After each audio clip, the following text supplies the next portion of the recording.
बिस्मिल्लाहिर्रहमानिर्रहीम। अस्सलाम वालेकुम स्टूडेंट्स, आज का हमारा टॉपिक है चैप्टर नंबर 6 से स्टार्ट कर रहे हैं हम वर्क एंड एनर्जी।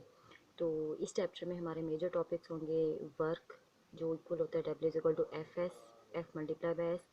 उसके बाद एनर्जी है, इसकी डिफरेंट टाइप्स को डिस्कस करेंगे। फॉर्म्स ऑफ एनर्जी देखेंगे कि किस किस फॉर्म में एनर्जी हमारे पास मौजूद होती है। इंटर कन्वर्जन ऑफ एनर्जी देखेंगे कि एनर्जी कैसे एक फॉर्म से दूसरी फॉर्म में इंटर कन्वर्ट होती है या कन्वर्ट होती है, या एक फॉर्म दूसरी फॉर्म में कैसे खुद को तब्दील करती है। फिर उसके बाद मेजर सोर्सेज ऑफ एनर्जी देखेंगे कि हमें एनर्जी कहाँ कहाँ से मिलती है, हमारे पास एनर्जी के कौन कौन से सोर्सेज हैं। उसके बाद हम देखेंगे कि एफिशिएंसी क्या होती है। एक्चुअली एफिशिएंसी जो है वो आउटपुट और इनपुट की रेशो को कहते हैं, लेकिन इसकी मुकम्मल डिस्क्रिप्शन हम इस टॉपिक में पढ़ेंगे। और लास्ट हमारा टॉपिक है पावर के बारे में। पावर जब is equal to W over T होता है, ये मुकम्मल हम लास्ट टॉपिक में डिस्कस करेंगे।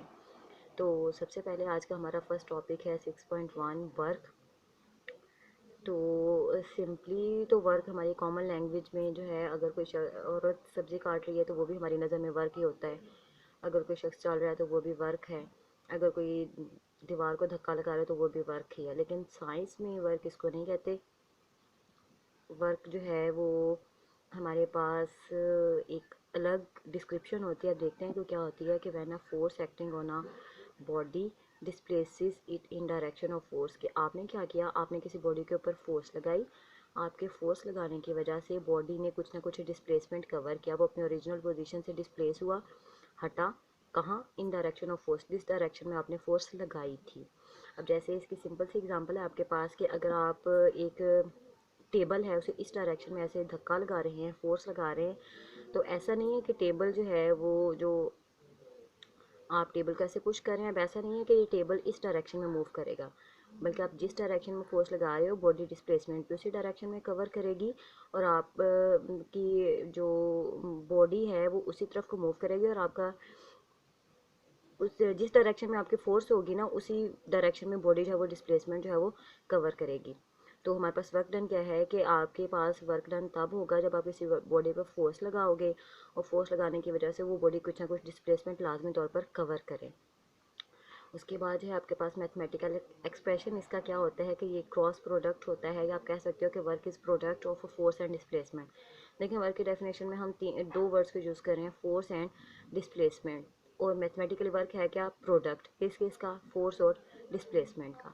तो फोर्स को हम एफ से रिप्रेजेंट करते हैं, एस डिस्प्लेसमेंट को शो कर रहा है, तो W is equal to F multiply by S. यहाँ पे डब्ल्यू जो है वो work, F force and S जो है वो डिस्प्लेसमेंट है। जैसे जैसे आप फोर्स की मिकदार बढ़ाते जाओगे, डिस्प्लेसमेंट ज़्यादा बॉडी कवर करेगी। अगर डिस्प्लेसमेंट ज़्यादा हो रहा है तो इसका मतलब है इन दोनों का प्रोडक्ट भी क्या होगा? लार्जर होगा, ज़्यादा होगा। अगर इन दोनों का प्रोडक्ट हमारे पास ज़्यादा आ रहा है तो इसका मतलब है कि अल्टीमेटली हमारा वर्क क्या हो जाएगा? ज़्यादा होगा। इसका मतलब है कि अगर हम चाहते हैं कि हमारा वर्क डन जो है वो ज़्यादा हो, ठीक है, हम ग्रेटर वर्क डन चाहते हैं, तो उसके लिए हमें अपनी फोर्स को जो है वो ज़्यादा करना पड़ेगा। अगर हम अपनी फोर्स को ग्रेटर कर देंगे, डिस्प्लेसमेंट ज़्यादा होगा, डिस्टेंस ज़्यादा कवर हो रहा है, तो इट मीन कि हमारा वर्क जो है वो भी ज़्यादा होगा। उसके बाद अगर आप फोर्स या डिस्प्लेसमेंट में से एक चीज़ को ज़ीरो कर देते हैं, तो रिज़ल्ट क्या होगा कि आपका वर्क डन जो है वो भी ज़ीरो होगा। No work will be done if either F और एस इज़ ज़ीरो। सिंपल सी बात है, W is equal to F multiply by S पढ़ा आपने। अगर आप कोई फोर्स अप्लाई नहीं कर रहे या आपका डिस्प्लेसमेंट जो है वो ज़ीरो आ रहा है, इनमें से एक भी क्वांटिटी अगर आपके पास ज़ीरो होती है तो रिजल्ट क्या आ रहा है? ज़ीरो आ रहा है। अगर जो है force and displacement S do not have same direction, अगर हमारे पास फोर्स और डिस्प्लेसमेंट के डायरेक्शन सेम ना हो, ठीक है, वो पैरेलल ना हो एक दूसरे के, तो उस सूरत में सॉरी डायरेक्शन उनकी सेम ना हो, तो उस सूरत में क्या होता है कि फोर्स जो है वो एक एंगल थीटा बनाती है उस सरफेस के साथ जिसके ऊपर वो मूव कर रही होती है। तो उस सूरत में हमारे पास जो फोर्स होते हैं उसे हम उसके रेक्टेंगुलर कंपोनेंट्स में डिवाइड कर लेते हैं, जैसे हमने चैप्टर थर्ड में पढ़ा था। तो चैप्टर थर्ड में हमने क्या देखा था कि हमारे पास एक फोर्स रिजल्टेंट फोर्स थी, ठीक है, उसे हम उसके रेक्टेंगुलर परपेंडिकुलर कंपोनेंट्स में डिवाइड करते थे, एफ वाई और एफ एक्स में रिस्पेक्टिवली। तो इसमें हमारे पास जो एफ एक्स फोर्स का कंपोनेंट है वो हॉरिजॉन्टल कंपोनेंट है, और वो equal to F cos theta क्या आता है, जिसमें एफ रिजल्टेंट फोर्स है, कॉस थीटा हमारा एंगल है जो सरफेस के साथ एट दैट टाइम बन रहा होता है। वर्टिकल फोर्स है, तो वर्टिकल फोर्स है वो अलॉन्ग वाई एक्सिस होती है, F Y is equal to F sine theta होता है। जब फोर्स और डिस्प्लेसमेंट इन पैरेलल नहीं होंगे तो उस सूरत में हमारे पास जो क्रॉस प्रोडक्ट होगा वहाँ पर हम सिर्फ जो है एक्स कंपोनेंट ऑफ फोर्स को कंसिडर कर रहे होते हैं, एफ वाई को इग्नोर कर दिया जाता है। तो एफ एक्स की वैल्यू हमारे पास क्या है, F sine theta, sorry F cos theta, वही वैल्यू हम एक्स की जगह पे पुट कर देंगे, F cos theta dot S, F S cos theta लिख लें देन भी ठीक है। अगर आप जस्ट जो है वो एफ कॉस थीटा एस लिखते हो तो भी वो ठीक होगा। उसके बाद हमारे पास वर्क जो है वो एक स्केलर क्वांटिटी होती है, ठीक है। वर्क क्या है हमारे पास, स्केलर क्वांटिटी है। स्केलर क्वांटिटी क्यों है, क्योंकि आपको पता है कि जब हम किसी वेक्टर की बात करते हैं तो हमने दो चीज़ों को डिस्कस करना होता है। वो दो कौन सी होती हैं, एक तो उसकी डायरेक्शन और दूसरा उसका मैग्नीट्यूड, ठीक है।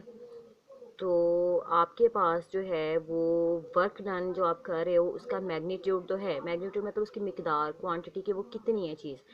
वर्क की क्वांटिटी तो आपको पता है कि कितनी है या कितनी हो सकती है, डायरेक्शन नहीं है कि आप किस डायरेक्शन की बात कर रहे हो, कि वर्क किस डायरेक्शन में हो रहा है। इसलिए जो है वो स्केलर क्वांटिटी है, बिकॉज इसमें हमें डायरेक्शन की ज़रूरत नहीं होती और वर्क की भी कोई डायरेक्शन नहीं है। उसके बाद हम देखते हैं कि वर्क कौन कौन से फैक्टर्स पे डिपेंड करते हैं। तो अगर आप इसके फॉर्मूले पे गौर करें, W is equal to F S cos theta, यहाँ पर हमारे पास तीन चीज़ें हैं, फोर्स, डिस्प्लेसमेंट और एंगल थीटा। तो इसका मतलब है कि हमारा वर्क डन भी किन किन पर डिपेंड करेगा, एफ पर, एस पर और थीटा पर। फोर्स एफ है, डिस्प्लेसमेंट एस है और एंगल थीटा है। एक और चीज़ यहाँ पर हम देखें कि इनका वर्क का इन तीनों के साथ डायरेक्ट रिलेशन है। कौन सा, डायरेक्ट, डायरेक्ट रिलेशन है। तो इसका मतलब है कि एफ एस और थीटा में से जब कोई क्वांटिटी ज़्यादा होगी तो वर्क डन फ़ौरन से क्या हो जाएगा, ज़्यादा हो जाएगा। उसके बाद लास्ट पे हम देखते हैं कि इसका यूनिट क्या है। तो वर्क के यूनिट का नेम जाउल होता है। जाउल को भी आप डिफाइन कर सकते हो इसी के फार्मूला से कि वर्क डन जो है वो 1 जाउल होगा। कब, जब आप 1 न्यूटन फोर्स अप्लाई करोगे किसी बॉडी के ऊपर, तो वो बॉडी जो है वो 1 मीटर डिस्प्लेसमेंट जो है वो कवर करे in the direction of force. तो amount of work is 1 joule if 1 newton force displaces, कि अगर आपने 1 न्यूटन फोर्स अप्लाई की और उसने ऑब्जेक्ट को डिस्प्लेस कर दिया कितना, 1 मीटर, कहाँ, इन the direction of force, force के ही डायरेक्शन में बॉडी अगर 1 मीटर डिस्टेंस जो है वो कवर कर लेती है और आप फोर्स भी 1 न्यूटन की देते हो तो हमारे पास 1 जाउल वर्क बन जाता है। So 1 joule is equal to 1 newton multiply by 1 metre हो जाता है एफ और एस की वजह से। वर्क के बिगर यूनिट्स भी होते हैं, वो क्या है जी, हमारे पास 1 किलो जाउल है, इसे स्मॉल के एंड जे से रिप्रेजेंट करते हैं। के मीन होता है 1000 और 1000 मीन होता है 10 रेज़ टू पावर 3। इसी तरह से मेगा जाउल होता है, मेगा जो है वो 10 रेज़ टू पावर 6 को शो करता है, मतलब कि जब हमारे पास 1 के साथ 6 जीरोज़ होंगे तो वो 10 रेज़ टू पावर 6 यानी कि 1 मेगा जाउल के इक्वल बन जाता है। That's all, thank you.